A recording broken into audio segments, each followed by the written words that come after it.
কোরআনুল কারীমের মধ্যে আল্লাহ তাআলা নিজেই সেই দলিল দিতেছেন। পারা নম্বর 4 সূরার নাম সূরাতুল ইমরান আয়াত নম্বর 139 মধ্যে আল্লাহ তাআলা বলতেছেন ওয়ালা তাহিনু ওয়ালা তাহজানু ওয়া আনতুমুল আ'লাউনা ইন কুনতুম মুমিনিন। সুবহানাল্লাহু আকবার।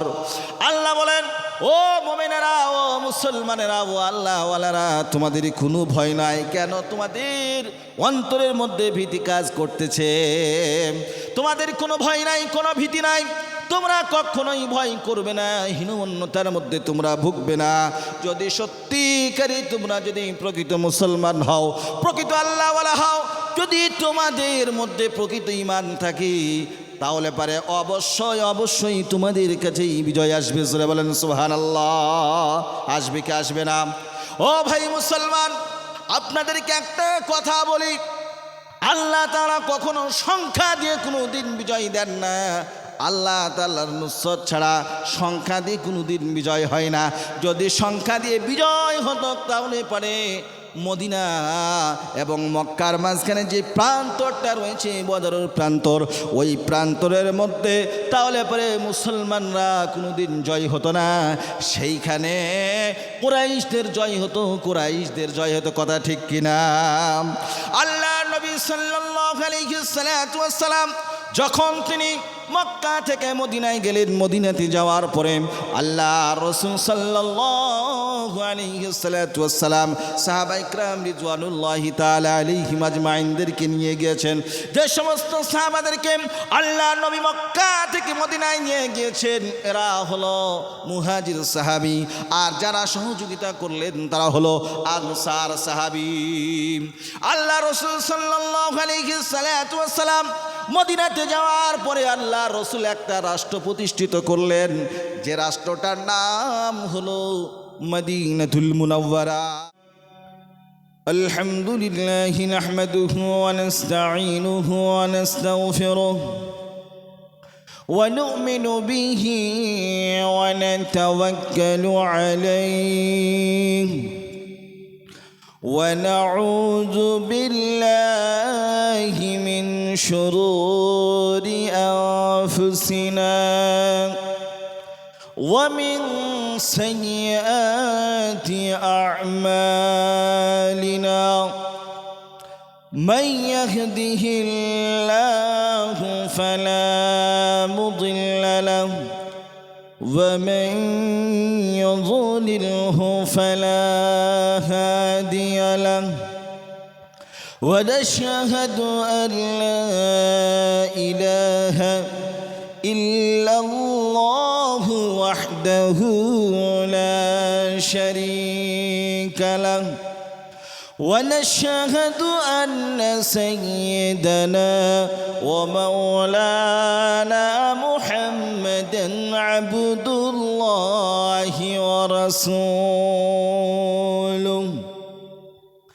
الذي أرسله بالحق بشيرا ونذيرا وداعيا إلى الله بإذنه وسراجا وقمرا منيرا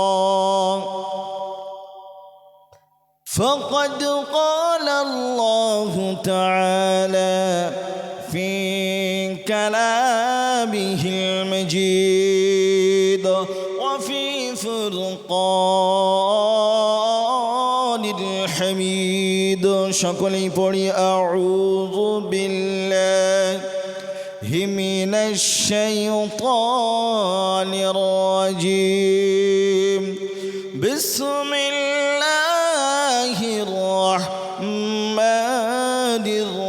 الرحيم إن الله وملائكته يصلون على النبي يا أيها الذين آمنوا صلوا عليه وسلموا تسليما আমরা সকলেই পড়ি দরুদ ইব্রাহিম যে দরুদটা হলো পৃথিবীর মধ্যে সর্বশ্রেষ্ঠ সর্বোৎকৃষ্ট সেই দরুদটা আমাদের সকলের মুখস্থ আছে আলহামদুলিল্লাহ আমরা সকলেই একসাথে উচ্চ স্বরে পাঠ করি আল্লাহুম্মা সাল্লি আলা মুহাম্মাদ ওয়া আলা আলি মুহাম্মাদ كما صليت على إبراهيم وعلى آل إبراهيم إنك حميد مجيد اللهم بارك على محمد وعلى آل محمد كما باركت على إبراهيم وعلى آل إبراهيم إنك حميد مجيد ধন্য গো মায়াবিনা ধন্য গো মায়াবিনা ধন্য আপনার জিন্দগি আপনার উদারে জন্ম নিলেন তো জাহাদির বিশ্বনবী সকলেই পড়ি বালাগাল উলা বিকামালিহি كشف الدجى بجماله حصنت جميع خصاله صلوا عليه وآله الحمد لله যাবতীয় উপাসনা ও আরাধনা ও সমুদয় প্রশংসা সেই বিশ্বনিয়ন তার প্রতি নিবেদিত হোক যিনি মহিয়ান গরিয়ান সর্বশক্তিমান অনন্ত অসীম দয়ালু কৃপাবান সমগ্র সৃষ্টিজীব যার করে গুণগান যার বিনা অনুমতিতে চন্দ্র সূর্যোদিত হয় না অস্তও যায় না ভক্তি ও ভালোবাসার সহিত করি তার প্রশংসা হামদ ও সানা সকলেই আমরা সমবেত কণ্ঠে বলি আলহামদুলিল্লাহ। হাগো ভাই আমরা কি মানুষের কোনো সভায় বসে আছি না কবরস্থানে বসে আছি? একটু জোরে বলেন। আলহামদুলিল্লাহ বললে নেকি হয় না গুনাহ হয়? কিন্তু আমরা নেকির কাজ করতে যেয়ে আমরা অলসতায় ভরপুর হয়ে গিয়েছি। আল্লাহ রসুল বলছেন তামলাউ বাইনাস সামাই ওয়াল আরদি লা ইলাহা ইল্লাল্লাহ ওয়া সুবহানাল্লাহ। বান্দা যখন একবার সুবহানাল্লাহ পড়ে একবার আলহামদুলিল্লাহ পড়ে আল্লাহ তাআলা বলেন আমার বান্দা বান্দি যখন সুবহানাল্লাহ আলহামদুলিল্লাহর বহির্প্রকাশ মুখ দিয়ে স্বতঃস্ফূর্তভাবে বার করে আমি আল্লাহ তাআলা আসমান এবং জমিনের যত খালি জায়গাগুলি আছে ওই সমস্ত জায়গাগুলি নেকি দ্বারায় পরিপূর্ণ করে দিই। জোরে বলেন সুবহানাল্লাহ। মাশাআল্লাহ মাশাআল্লাহ। আল্লাহ রসুল বলেছেন যে আল্লাহর কাছে 4টি বাক্য সব চাইতে প্রিয়। কয়টি বাক্য? জোরে বলেন। 4টি বাক্য। তার মধ্যে থেকে সুবহানাল্লাহ আলহামদুলিল্লাহ আল্লাহু আকবার ওয়ালা হাওলা ওয়ালা কুওয়াতা ইল্লা বিল্লাহ। তাহলে পরে এইগুলো যদি আমরা পাঠ করি আমাদের গুনাহ মাফ হবে এবং তার সাথে সাথে আল্লাহ তাআলা আমাদেরকে আল্লাহ কি করবেন? আল্লাহ তাআলা এক একটা করে নেকি দান করবে। জোরে বলেন সুবহানাল্লাহ। তারপরে অসংখ্য দুরুদ ও সালাম পেশ করি মা আমিনার দুলাল আহমদে মুজতবা মুহাম্মদে মুস্তাফা যিনি হলেন সাইয়্যিদুল মুরসালিন শফিউল মুজনবিন রাহমাতাল লিল আলামিন, যে নবীকে আল্লাহ তাআলা বলেছেন আমার নবী হলো দয়ার সাগর মায়ার সাগর। যে নবী তিনি পৃথিবীতে আসার পরে মজলুমের যে আহাজারি মজলুমের যে কষ্ট সেই কষ্টকে মিটিয়ে দিয়েছেন। জোরে বলেন সুবহানাল্লাহ। এবং তার সাথে সাথে একটা মানুষের মধ্যে যে ভ্রাতৃত্ববোধ মানুষের মধ্যে যে একটা মহব্বত ভালোবাসা সেই ভালোবাসার শিক্ষা আপনার আমার বিশ্বনবী জনাবি মুহাম্মদুর রাসূলুল্লাহ সাল্লাল্লাহু আলাইহি সাল্লাতু ওয়াস সালাম আপনাকে আমাকে দিয়েছেন। জোরে বলেন সুবহানাল্লাহ। আর একটু জোরে হবে না সুবহানাল্লাহ? তাহলে পারে সেই নবী হলেন আপনার আমার পৃথিবীর বিশ্বগুরু, যিনি হলেন পৃথিবীর শ্রেষ্ঠ টিচার, যার উপরে পৃথিবীতে আর এই রকম বড় কোনো শিক্ষক তৈরি হয় নাই। জোরে বলেন আল্লাহু আকবার। সেই নবীর ওপরে লক্ষ কোটি শান্তির ধারা বর্ষিত হোক, সকলে বলি আল্লাহুম্মা আমিন। আজকে যারা আমরা কালনা মাদ্রাসা শামসুল উলুম কালনার উন্নতি কল্পে আমরা এখানে উপস্থিত হয়েছি, আমরা সবাই এখানে আল্লাহ এবং তার রসুলকে রাজি খুশি করার জন্যেই আমরা এখানে এসেছি বা একত্রিত হয়েছি, না অন্য কোনো উদ্দেশ্য আছে? যেটা বলেন, শোনেন, আমরা আল্লাহকে খুশি করব, আল্লাহ তাআলা আমাদেরকে কি করবেন? যেটা বলেন, খুশি করবেন। আর আল্লাহকে যদি আমরা বেজার করি, অসন্তুষ্ট করি, আল্লাহ তাআলা আমাদেরকে অসন্তুষ্ট করবেন। যে যেরকম নিয়াত করবে, নিয়াত অনুযায়ী তার ফাইসালা সেরকমভাবেই হবে। তো সেই জন্য বন্ধুগণ আমার, আপনারা যারা এসেছেন, বিশেষ করে আজকে সভার যথাযথ যোগ্যতম সভাপতি মহাশয়, দূর দূরান্ত হতে আগত আমন্ত্রিত উলামা হাজরাত, আমার সামনে বসে থাকা বয়োজ্যেষ্ঠ বয়োকনিষ্ঠ সমবয়সী সকল শ্রেণীর দিনদার পরেশগার, আমার প্রাণ প্রিয় মুসলমান ভাইয়েরা, শ্রদ্ধাভাজন পিতৃ সমতুল্য বাবাজিরা, চাচাজানেরা, আমার সমবয়সী বন্ধুগণ এবং কচিকাচাদের যারা স্নেহাশিস ভালোবাসন কচুম্বন, পর্দার আলারে পর্দাতে মা এবং বোনেরা, সকলকেই শ্রেণীগতভাবে শুভেচ্ছা, অভিনন্দন, আন্তরিকতা আর একবার জানাই সালাম। আসসালামু আলাইকুম ওয়া রাহমাতুল্লাহি ওয়া বারাকাতুহু। আপনারা সবাই বলুন ওয়া আলাইকুম আসসালাম ওয়া রাহমাতুল্লাহি ওয়া বারাকাতুহু। আচ্ছা বলেন, যে আল্লাহ তাআলা আপনাকে আমাকে এখানে নিয়ে আসলেন, গত বছর এইখানে অনেকেই ছিলেন, কিন্তু আজ তারা এই মাহফিলে নেই। আগামী দিনে আপনি আমি থাকবো কি থাকবো না, এর কোনো নিশ্চয়তা আছে?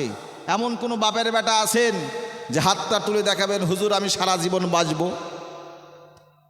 আছে? পৃথিবীতে এরকম মানুষ নাই।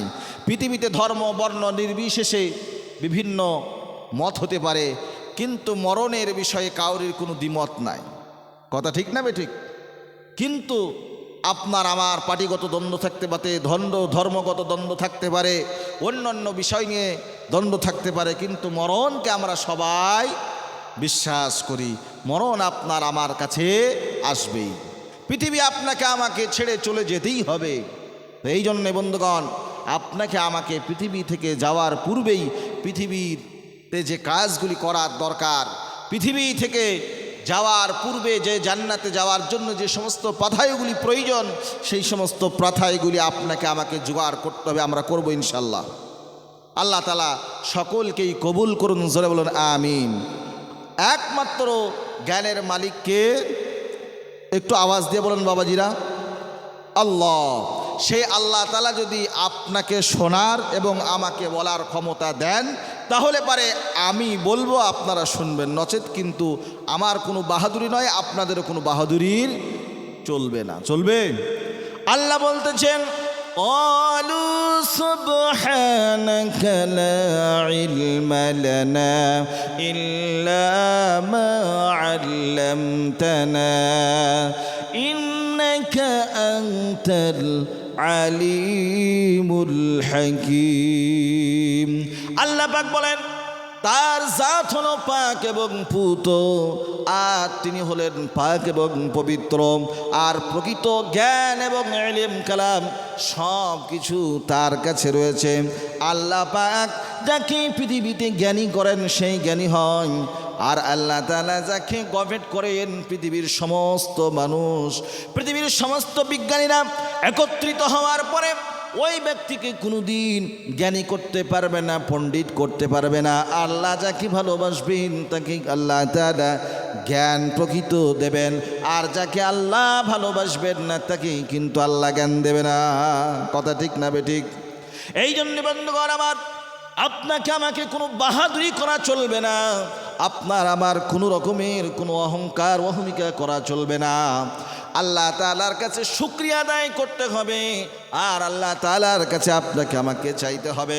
আল্লাহর কাছে যত শুকরিয়া জ্ঞাপন করব, আল্লাহ তাআলার নাজ নিয়ামত আপনার আমার জন্যে তার প্রাচুর্যতা অনেক বাড়িয়ে দেবেন আল্লাহ তাআলা। তাই আপনাকে আমাকে শিখিয়েছেন, রব্বি শরহ লি সদরি ওয়ায়াসসির লি আমরি ওয়াহলুল উকদাতাম মিন লিসানি ইয়াফকাহু কওলি রব্বি জিদনি ইলমা রব্বি জিদনি ইলমা রব্বি জিদনি ইলমা। বন্ধুগণ আমার, আপনাদের সামনে আল্লাহর কৃতজ্ঞতা প্রকাশ করলাম, আপনারাও সকলেই করলেন।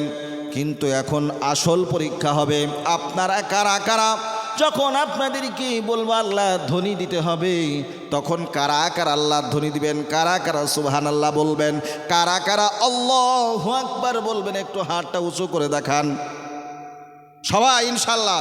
যখন আপনাদেরকে বলবো নারে তাকবীর, অমনি সঙ্গে সঙ্গে আপনারা বলবেন আল্লাহু আকবার। আপনারা একটু দেখি কিরকম পারেন, আল্লাহকে কেমন করে খুশি করবেন দেখি।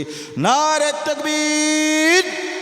ভাইয়েরা আমার, কেবল তো বক্তব্য শুরু করতেছি, আল্লাহ তাআলা জানে এমন কিছু কথা বলিয়ে নেন যে সমস্ত কথার মাধ্যম দিয়ে আপনার আমার জানে দুনিয়া থেকে যাওয়ার পরে নাজাতের ওসিলা হয়ে যায় এই মাহফিলটাই কাল কিয়ামতের ময়দানে আপনার আমার জন্য।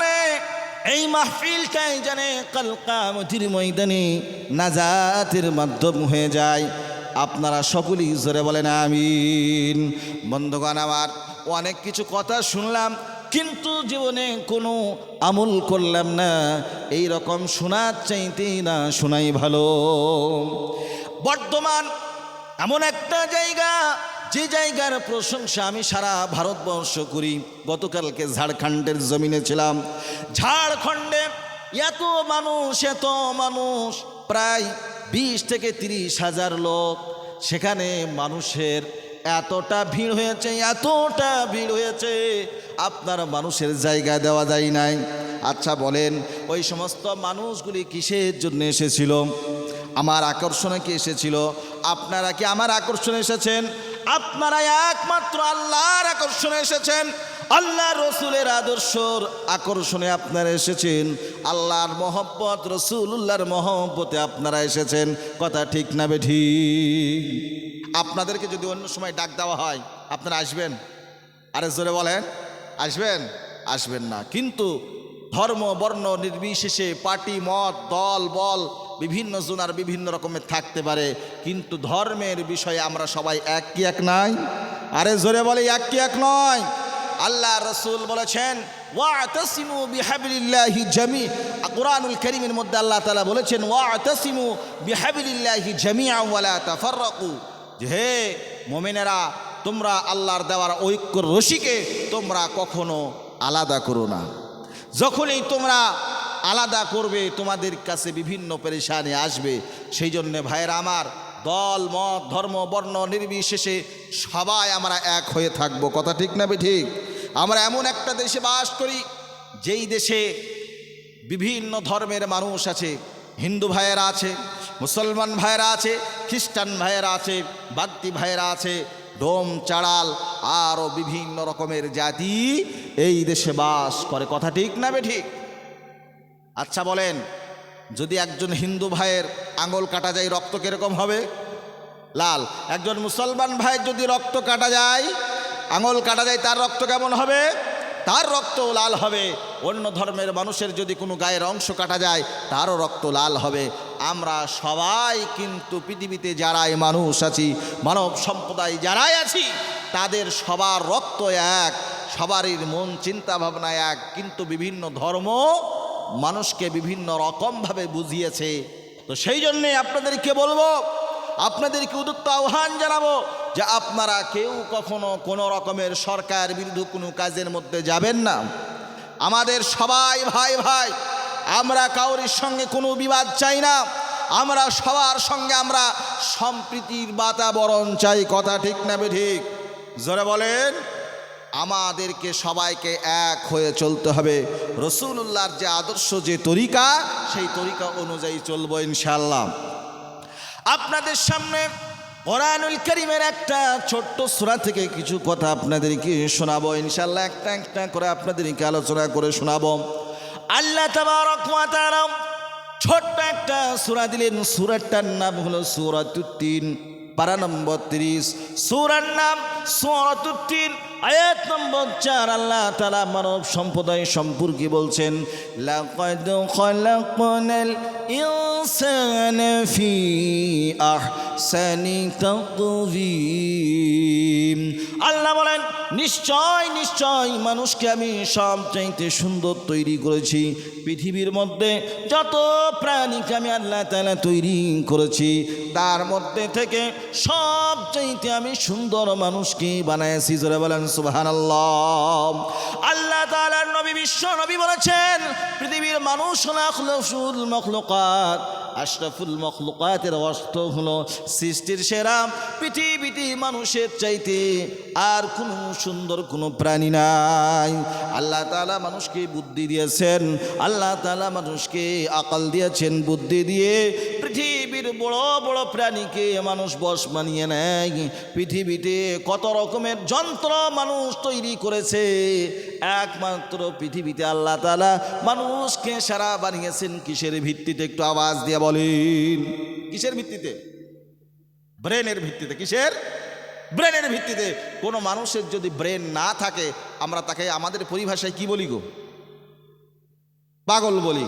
আচ্ছা বলেন, আমরা যারা এখানে আছি, আল্লাহ যদি চান মুহূর্তের মধ্যে আমাদেরকে পাগল বানাতে পারেন কি পারেন না? জোরে বলেন, পারেন কি পারেন না? এত বাহাদুরি, এত মাস্তানি, এত গুন্ডামি, এত কিছু, সব কিছু কেল্লা ফতে হয়ে যাবে, সব শেষ হয়ে যাবে। এই বাহাদুরি, এই মাস্তানি চিরদিন চলবে না। আমরা তো সামান্য কলিমুদ্দি সলিমুদ্দি বাবা, ফেরাউন, মিস্টার ফেরাউন, নমরুদ, সাদ্দাত, হামান, কারুন। আল্লাহ ধরে না, ধরে না, আল্লাহ ধরলে পারে এমন ধরা ধরে আর কেউ ছাড়াতে পারে না। কথা ঠিক না বে ঠিক? আচ্ছা বলেন, আমরা যারা রাস্তাঘাটে চলাফেরা করি, কোন মুহূর্তে কোন সময় আপনার আমার কাছে মৃত্যু আসবে, এটা কি আমরা কেউ জানি? জোরে বলেন, কেউ জানি? এই যে কয়েকদিন আগে প্লেন ক্রাশ হয়ে একজন নেতা মারা গেলেন, তার নামটা কি গো বাবা? অজিত পাওয়ার। উনি কি জানতেন যে আমি মারা যাব? যদি উনি জানতেন তাহলে কি প্লেনে চাপতেন? জোরে বলেন, চাপতেন? আমরা কেউ জানি না যে আমরা কখন মারা যাব, কিভাবে মারা যাব। এই জন্য সব সময় আপনাকে আমাকে ঈমান আমল নিয়ে সদা সর্বদা সর্ব অবস্থায় আপনাকে আমাকে চলতে হবে, কি হবে না? অনেক যুবক ভাইরা বলে, হুজুর বয়স এখনো হয় নাই, নামাজ পড়ে কি হবে? আর কিছুদিন যাক, তারপরেই নামাজ পড়বো। তুমি আর কিছুদিন পরে বাঁচবা কি, তারই তো কোনো গ্যারান্টি নাই। তা বা কিছুদিন যাবে, তার মানে আমরা কত যুবককে দেখলাম, আজকে দেখতেছি যুবক ঘুরে বেড়াইতেছে, কালকে আবার দেখা গেল লরির চাকার তলায় পড়ে মারা গেল। কিছুদিন আগে আমি আপনার উত্তরবঙ্গে জলসা করতে যাচ্ছি, গাড়িতে চেপে আছি, আর আপনাকে কি বলবো, সামনের সিটে আমি বসে আছি, 4 হুইলার গাড়িতে। হঠাৎ করে একটা গাড়ি আসলো, গাড়ি আসা মাত্র মোটর সাইকেলটাকে আপনার কোনাতে লাগলো, আপনার লরিতে লাগার সঙ্গে সঙ্গে ওই মানুষটা, ওই যুবকটা সঙ্গে সঙ্গে লরির চাকার তলায় পড়লো। আর পড়া মাত্র এমন আওয়াজ হলো, এমন আওয়াজ হলো, যেরকম ভাবে বম ফাটলে পরে যেরকম আওয়াজ হয়, ওই রকম আওয়াজ হলো। ও যুবক, তুমি কখন কিভাবে মারা যাবা এই গ্যারান্টি কিন্তু নাই। এই জন্যে যুবক ভাইদেরকে বলবো, আমার নওজোয়ান যুবকদেরকে বলবো, আজ থেকে প্রকৃত আল্লাহওয়ালা হয়ে যাও, আজ থেকে প্রকৃত মুসলমান হয়ে যাও। আল্লাহ তাআলা বলতেছেন, যদি তোমরা প্রকৃত মুসলমান হতে পারো, তোমরাই শেষ হাসিরা, তোমরাই হাসবে। তার প্রমাণ কি, তার দলিল কি? কোরআনুল কারীমের মধ্যে আল্লাহ তাআলা নিজেই সেই দলিল দিতেছেন।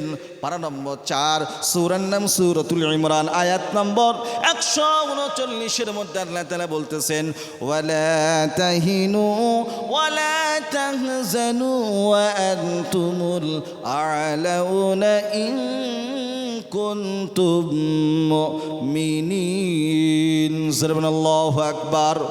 আল্লাহ বলেন, ও মুমিনেরা, ও মুসলমানেরা, ও আল্লাহওয়ালারা, তোমাদের কোনো ভয় নাই। কেন? তোমাদের অন্তরের মধ্যে ভীতি কাজ করতেছে।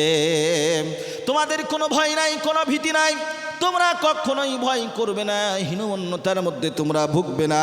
যদি সত্যিকারই তোমরা যদি প্রকৃত মুসলমান হও, প্রকৃত আল্লাহওয়ালা হও, যদি তোমাদের মধ্যে প্রকৃত ঈমান থাকে, তাহলে পারে অবশ্যই অবশ্যই তোমাদের কাছেই বিজয় আসবে। জোরে বলেন সুবহানাল্লাহ। আসবে কি আসবে না? ও ভাই মুসলমান, আপনাদেরকে একটা কথা বলি, আল্লাহ তাআলা কখনো সংখ্যা দিয়ে কোনো দিন বিজয় দেন না। আল্লাহ তাআলার নুসরত ছাড়া সংখ্যা দিয়ে কোনো দিন বিজয় হয় না। যদি সংখ্যা দিয়ে বিজয় হতো, তাহলে পারে মদিনা এবং মক্কার মাঝখানে যে প্রান্তরটা রয়েছে, বদরের প্রান্তর, ওই প্রান্তরের মধ্যে তাহলে পরে মুসলমানরা কোনোদিন জয় হতো না। সেইখানে কুরাইশদের জয় হতো, কুরাইশদের জয় হতো। কথা ঠিক কিনা? আল্লাহ নবী সাল্লাল্লাহু আলাইহি ওয়াসাল্লাম যখন তিনি মক্কা থেকে মদিনায় গেলেন, মদিনাতে যাওয়ার পরে আল্লাহ রাসূল সাল্লাল্লাহু আলাইহি ওয়াসাল্লাম সাহাবায়ে কেরাম রিজওয়ানুল্লাহি তাআলা আলাইহিম আজমাইনদেরকে নিয়ে গিয়েছেন। যে সমস্ত সাহাবাদেরকে আল্লাহ নবী মক্কা থেকে মদিনায় নিয়ে গিয়েছেন, এরা হলো মুহাজির সাহাবী, আর যারা সহযোগিতা করলেন তারা হলো আনসার সাহাবী। আল্লাহ রাসূল সাল্লাল্লাহু আলাইহি ওয়াসাল্লাম মদিনাতে যাওয়ার পরে আল্লাহ রসুল একটা রাষ্ট্র প্রতিষ্ঠিত করলেন, যে রাষ্ট্রটার নাম হলো মদিনাতুল মুনাওয়ারা, যার নাম ছিল ইয়াসরিব। আল্লাহ নবী বিশ্বনবী জনাবে মুহাম্মদুর রাসূলুল্লাহ সাল্লাল্লাহু আলাইহি ওয়াসাল্লাম যখন মক্কা থেকে হিজরত করে মদিনায় আসলেন, মদিনাতে আসার পরে আল্লাহ রসুল সাল্লাল্লাহু আলাইহি ওয়াসাল্লাম তিনি সর্বপ্রথম তিনি সাহাবাদেরকে আদর্শ শিক্ষা দিয়েছিলেন। কি জোরে বলেন? আদর্শ শিক্ষা। আল্লাহ রসুল সাল্লাল্লাহু আলাইহি ওয়াসাল্লাম যে সময় তিনি আসলেন, আসার পরে আল্লাহ রসুল সাল্লাল্লাহু আলাইহি ওয়াসাল্লাম আদর্শ শিক্ষা দিয়েছিলেন। একটা ছোট্ট ঘটনা বলে ইনশাল্লাহ আমি আমার বক্তব্যকে ইতি করব। আমি আর দীর্ঘায়িত করব না, যেহেতু মেহমানে একরাম তিনারা এসে গিয়েছেন, তিনারাও কিছু কথাবার্তা রাখবেন। একটা ছোট্ট ঘটনা বলে আমার বক্তব্যকে ইতি করব। আল্লাহর নবী বিশ্বনবী জনাবে মুহাম্মদুর রাসূলুল্লাহ সাল্লাল্লাহু আলাইহি ওয়াসাল্লাম একদিন মদিনাতুল মুনাওয়ারাতে মসজিদে নববীতে বসে আছেন। কোন জায়গায় বসে আছেন বাবাজি একটু বলেন? মসজিদে নববীতে বসে আছেন। মসজিদে নববীতে বসে থাকা অবস্থায় সেই সময়টা ছিল ইশার সময়। কোন সময়? ইশার সময়। আল্লাহ রসুলের কাছে বিভিন্ন জায়গা থেকে আল্লাহ রসুলের কাছে বিভিন্ন মেহমানরা আসতেন। আসার পরে আল্লাহ রসুল সাল্লাল্লাহু আলাইহি ওয়াসাল্লাম তাদের মেহমানদারি করতেন এবং সাহাবায়ে কেরামকে তিনি মেহমানদারি করার জন্য উদ্বুদ্ধ করতেন। তো হজরতে জনাবি মুহাম্মদুর রাসূলুল্লাহ সাল্লাল্লাহু আলাইহি ওয়াসাল্লাম তিনি একদিন সাহাবাদেরকে বললেন, ও আমার সাহাবারা, বিভিন্ন স্টেট থেকে বিভিন্ন জায়গা থেকে মেহমানেরা এসেছে, তোমরা তাদেরকে একটা একটা করে ভাগ করে নাও। সমস্ত সাহাবায়ে কেরাম তারা যার যেরকম সামর্থ্য ছিল সমস্ত অনুযায়ী তারা একটা একটা করে মেহমানকে নিয়ে গেলেন। আর একটা পেটুক ছিল, যে পেটুকটা ছিল ইহুদি, সেই ইহুদিকে আল্লাহ রসুল নিয়ে গেলেন। তার উদ্দেশ্য ছিল খারাপ। কি উদ্দেশ্য ছিল? যে আল্লাহর নবীর ঘরে যা কিছু খাবার আছে সমস্ত খাবারগুলি আমি খেয়ে নেব, খেয়ে নেওয়ার পরে নবীকে এবং নবীর পরিবারকে শুকনা অবস্থায় আমি রাত কাটানোর জন্য আমি তাদেরকে যত রকমের আমার সামর্থ্য আছে সব কিছু সামর্থ্য দিয়ে আমি খাওয়া দাওয়া করে তাদেরকে উপবাস রাখবো, এই চিন্তা ভাবনা সে নিল। নেওয়ার পরে সে যখন আল্লাহর নবীর ঘরে পৌঁছানোর পরে আল্লাহ নবী সাল্লাল্লাহু আলাইহি সাল্লাম তার যেটা সামর্থ্য ছিল সেই সামর্থ্য মোতাবেক তাকে খাওয়া দাওয়া করালেন। এবং খাওয়া এক পর্যায়ে এতটাই খেলো যে বাড়ির সব কিছু শেষ হয়ে গেল। শেষ হয়ে যাওয়ার পরে সে রাতের বেলায় যখন শুয়ে আছে, বাচ্চা বলেন বেশি খেলে পারে কি হয় গো? যেটা বলেন বদহজম হয়। আর বদহজম হলে পায়খানা বাথরুম কখন কিভাবে হবে তার কোনো গ্যারান্টি নাই। কথা ঠিক না বেঠিক? এবার ওই ইহুদি আপনার রাত্রেবেলায় সারা রাত পেট ভুটভাট করেছে, আর যখন ভোরবেলায় টয়লেটে যাবে তার পূর্বেই কিন্তু কাপড় খারাপ। আর কাপড় খারাপ মানে কি? বিছানাপত্র সবই খারাপ। আল্লাহ নবী সাল্লাল্লাহু আলাইহি ওয়াসাল্লামের ওই মেহমান সে ভয়ের জ্বালায় কিন্তু বাড়ি ছেড়ে পালিয়ে গেছে। যখন পালিয়ে গেছে, পালিয়ে যাওয়ার পরে তারপরে তখন আল্লাহর নবী যে ঘরের মধ্যে দেখছেন তা মেহমান নাই, মেহমানকে খোঁজ খবর নিচ্ছেন কিন্তু মেহমানের কোনো রকমের কোনো খোঁজ খবর নাই। যখন এরকম অবস্থা দেখলেন, দেখার পরে উনি খুব আফসোস করছেন। এবার ওই মেহমানের কাছে ছিল এক দামি তলোয়ার, বাড়িতে কিন্তু ফেলে গিয়েছে, তার কিন্তু মনে ছিল না, ভুলে সে ফেলে গিয়েছে। সে ওই দামি তলোয়ার নেওয়ার জন্য আসছে, আসার পরে দেখছে আল্লাহর নবী নিজের পবিত্র হাত দিয়ে সেই পায়খানা প্রস্রাব সব কিছু আল্লাহর নবী পরিষ্কার করছেন। জোরে বলেন সুবহানাল্লাহ। আর সমস্ত সাহাবায়ে কেরাম তারা এই দৃশ্যকে দেখছেন, আর তারা রাগে ভুলছে। কিসে ভুলছে? রাগে ভুলতেছে। আল্লাহর নবী বললেন যে খবরদার, তোমরা তার সঙ্গে কোনো খারাপ ব্যবহার করো না, তার সঙ্গে সৎ ব্যবহার করো। ওই ইহুদি যখন এই দৃশ্য দেখলো, দেখার পরে অমনি সঙ্গে সঙ্গে কালেমা তাইয়্যিবা লা ইলাহা ইল্লাল্লাহু মুহাম্মাদুর রাসূলুল্লাহ পড়ল। জোরে বলেন সুবহানাল্লাহ। এটা ছিল নবীজির আদর্শ।